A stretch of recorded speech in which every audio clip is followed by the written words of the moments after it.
nouvelles de Dubaï ne sont pas du tout bonnes. En fait, il y a de cela quelques semaines, une nouvelle a ébruité le monde entier et continue à faire couler de l'encre et des salives. Il s'agit en fait des femmes toilettes. Tenez, des femmes qui acceptent de se faire déféquer dessus, uriner dessus et même manger des excréments et avoir des rapports sexuels avec des animaux sous l'excitation des riches arabes. La vue choquante de ces choses a tellement indigné le monde. Voir des femmes par amour pour de l'argent facile, déjà si c'est facile de manger les excréments, a tellement indigné le monde que, en se concentrant sur elles, on a omis complètement toutes les autres parties concernées par ce problème. Et en ce moment, je voudrais ensemble que nous puissions nous pencher particulièrement sur ces personnes riches qui, au nom de l'argent, humilient ainsi des êtres humains semblables à eux. Deuxièmement, que nous puissions regarder à ces proxénètes qui entretiennent les réseaux de prostitution et permettent que les gens deviennent finalement des esclaves du vice. Et enfin, que nous puissions nous poser la question des gouvernements et de l'élite africaine en ce qui concerne ces dérapages. Concernant d'abord ces riches, la question personnelle que je me suis posée, c'est pourquoi est-ce qu'ils le font? Pour juste un fantasme? Est-ce que vraiment ça fait plaisir? Quel est le plaisir que ça peut procurer de déféquer sur une personne ou d'uriner sur elle?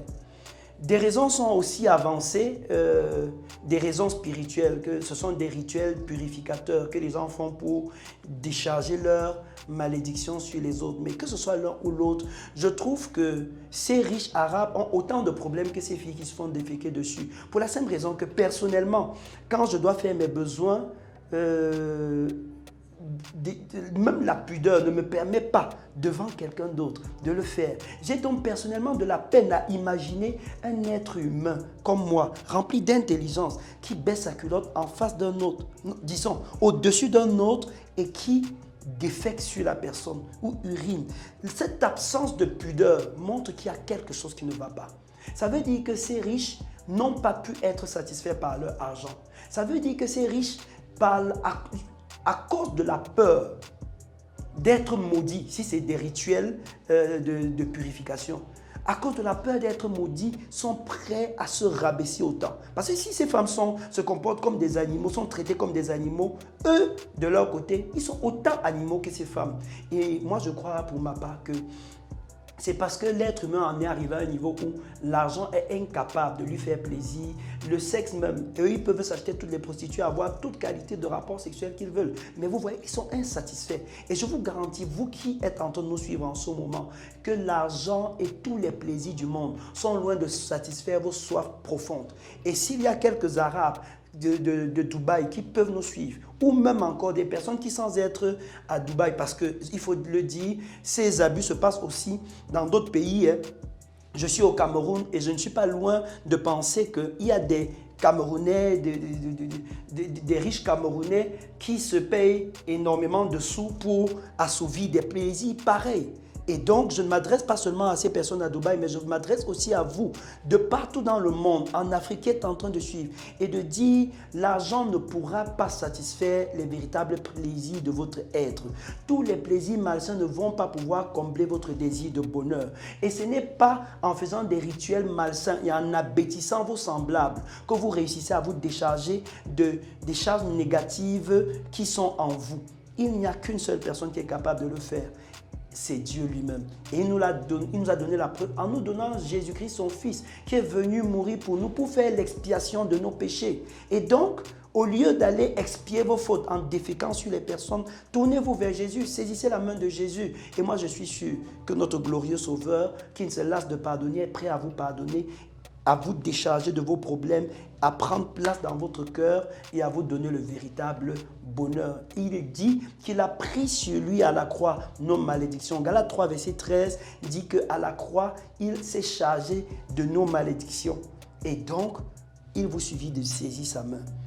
Les deuxièmes personnes concernées par cette histoire de porte-à-potie, ce sont les proxénètes. Et pour ça, j'aimerais que ceux qui sont en train de me suivre maintenant réalisent clairement que vous avez beau être choqués en voyant l'image de ces femmes, mais réalisez que beaucoup d'entre elles ne le font pas de manière consentante. Beaucoup ont avoué être droguées, d'autres ont vu leur passeport confisqué parce qu'elles sont retrouvées dans des pays étrangers dans des pays étrangers sans aucune sécurité, sans personne pour les couvrir et des personnes méchantes ont confisqué leur passeport pour les pousser à cela. Des jeunes filles ici, en voyant le bonheur apparent des influenceuses, entre guillemets, sur le net, ont bien voulu les imiter, se sont rapprochés d'elles et elles les ont fait venir dans des pays que celles-ci ne connaissent pas, ont confisqué leurs pièces et utilisent cette stratégie-là pour leur faire du chantage et les pousser à faire ce qu'elles ne veulent pas. Donc, il y a cette catégorie de personnes et j'aimerais que nous puissions bien nous poser la question. Hier, nous avons critiqué l'esclavage qui consistait à prendre des personnes et à les amener faire de sales besognes en Amérique. Mais de nos jours, on a un nouveau commerce des esclaves qui s'est mis en place en direction de l'Arabie. Et ce sont nos propres frères et nos propres sœurs qui exportent les personnes vers là sans aucun état d'âme. Et je me demande bien, quand vous décidez de vendre en esclavage, d'amener une fille, une jeune enfant ou même un jeune garçon dans des relations homosexuelles là-bas parce qu'il est dans un état de faiblesse, qu'est-ce que vous dites que Dieu fera de vous? Et tout l'argent que vous récoltez de ça ne vous rendra jamais heureux. C'est le moment de sortir de là. Vous êtes dans une sale besogne qui va vous coûter la paix et qui va vous pousser en enfer. Il est temps de revenir en vous-même, de constater le mal que vous faites aux autres et de décider de vous repentir. La troisième catégorie de personnes que je voudrais présenter, ce sont nos gouvernements. Je ne fais pas de politique, mais Dieu veut bien que nous puissions interpeller les uns et les autres en ce qui concerne leurs responsabilités. Si des jeunes en sont arrivés à quitter l'Afrique pour aller dans des zones comme ça, là, se faire déféquer dessus, se faire humilier de la sorte, moi je pense qu'il y a au moins 3 raisons. Et nos gouvernements sont responsables de cela. Je pense qu'ils peuvent faire quelque chose par rapport à ça. Le premier, c'est l'appauvrissement. Les gens sont tellement pauvres et désœuvrés qu'à un certain moment, n'ayant aucun saint à qui se vouer, ils préfèrent vouer leur âme au diable. Je pense que si ces jeunes femmes qui sont retrouvées là-bas, dès un certain moment, avaient eu du travail, n'avaient pas vécu dans la pauvreté, elles ne se retrouveraient pas dans cet état. En fait, elles sont victimes d'un appauvrissement mental qui a commencé par un appauvrissement financier. Et nos gouvernements ont bien la responsabilité de pouvoir redistribuer les richesses des États de manière à ce que les gens ne se retrouvent pas en train de mettre leurs mains dans n'importe quoi à cause de la pauvreté. La deuxième raison pour que quelqu'un en arrive à manger des excréments pour de l'argent, c'est à cause de, je pense, c'est la banalisation du sexe que nous avons de nos jours. Dans les musiques, dans les films, on en est arrivé à détruire complètement le sens de la pudeur dans les personnes en présentant régulièrement les images des filles nues. Voilà ce à quoi la jeunesse africaine est présentée. Beaucoup de films, beaucoup de clips, des clips, des musiques que nous présentons à nos jeunes filles, nos enfants, leur donnent simplement de voir qu'ils n'ont pas besoin de cacher leur corps. Il n'y a plus rien de mystérieux, de mystique dans leur nudité. Et c'est la raison pour laquelle ils peuvent se dénuder devant n'importe qui. Petit à petit, le sexe est devenu un jouet. Et il y a de cela juste quelques jours, je voyais un clip où on exhibait l'argent facile. Il y avait des messieurs très riches qui étaient là, ils distribuaient l'argent. Il y avait des jeunes filles, il y avait des courtes jupes qui se baissaient pour ramasser de l'argent. Et quand je regardais l'atmosphère, les colorations de l'image et le décor qui avait été créé, je me rendais compte que c'était les vidéos qu'il y avait une note d'occultisme en fait cachée derrière les vidéos et que c'était une manière d'attirer les personnes, de montrer aux gens que non, l'argent on peut le jeter, vous pouvez le ramasser facilement et d'ailleurs votre nudité n'a absolument rien. Observez, la plupart des chanteurs africains sont prêts à présenter, dans leurs clips musicaux, présenter les jeunes filles avec des petites jupes, avec des strings, des bermudas, avec des strings, comment on appelle, des maillots de bain, merci, des maillots de bain et autres. Et petit à petit, l'image, la jeune femme est chosifiée. elle ne sent plus la valeur de cacher sa nudité et elle n'aura pas honte de la présenter à quelqu'un d'autre demain.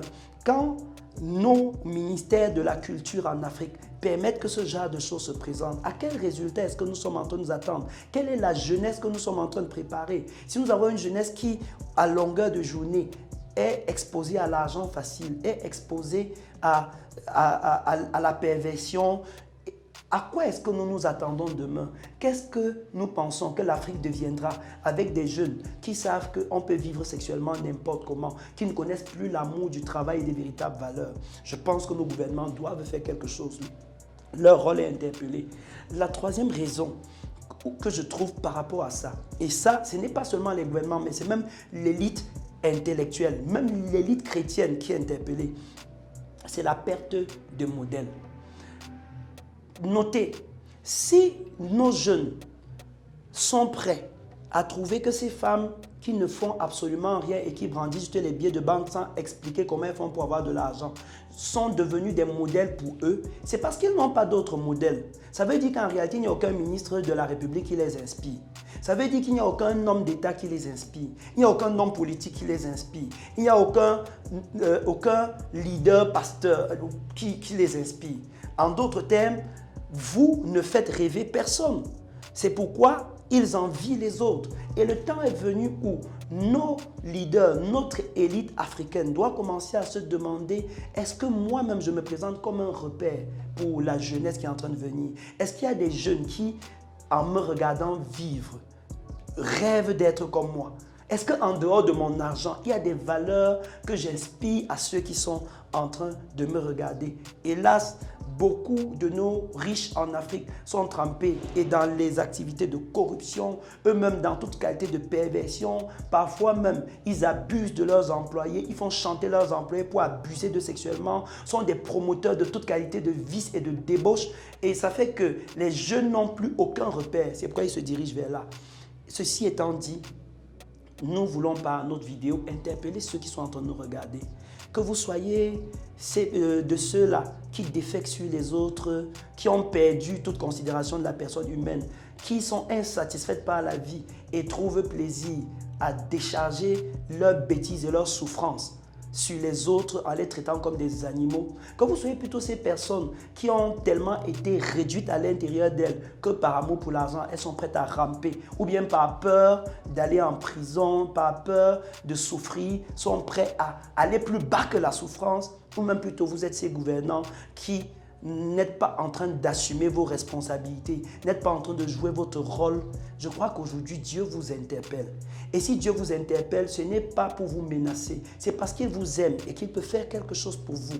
Tenez, Jésus-Christ est mort à la croix pour les péchés de toute l'humanité. Que ça vous plaise ou pas, Jésus-Christ est mort pour vous. Présentez vos excuses. À l'intérieur de vous, vous savez que vous êtes à l'intérieur de vous, vous êtes noyé dans une profonde culpabilité. Et le moment est venu de croire en l'amour de Dieu pour vous. Je crois que ce Dieu qui a donné la vie de son Fils unique pour vous, aujourd'hui vous tend la main pendant que vous êtes en train de regarder cette vidéo. Vous pouvez saisir sa main, vous pouvez croire en lui pour le pardon de vos péchés.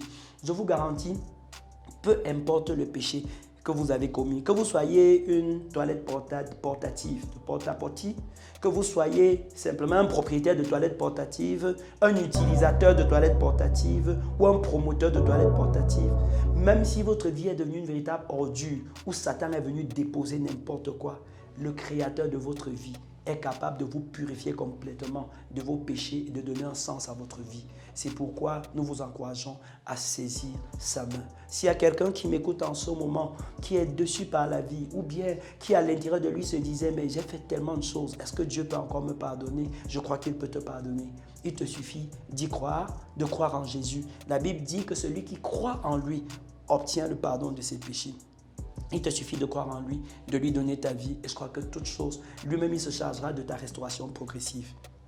Si à l'endroit où vous êtes, vous aimeriez vous donner à Jésus-Christ, je vais maintenant vous conduire à le faire. Il vous suffit de répéter à l'endroit où vous êtes, Seigneur Jésus, j'ai besoin de toi.